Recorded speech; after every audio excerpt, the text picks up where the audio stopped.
Hey everyone, welcome to the channel. If you like these videos and want more, be sure to subscribe. We're here to share content that's simple and useful. Let's get started. Do you need to share a contact group from Outlook with someone else? It's simpler than you might think. We'll show you how. First, open your Outlook application. Navigate to the People or Contacts section. This is usually found at the bottom left of your Outlook window. Locate the specific contact group you wish to share. This is also known as a distribution list. Once you've found it, click and drag the contact group directly into a new email message.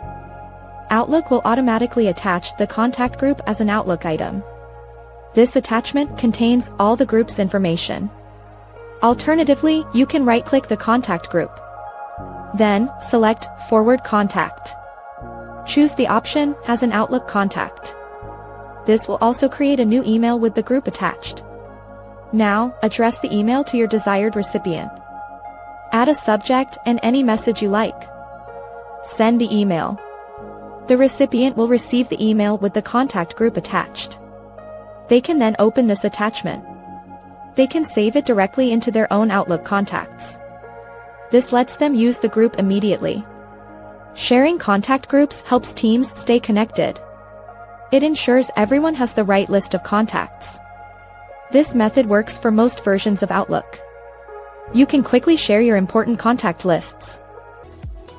Thanks for watching. Please like and subscribe.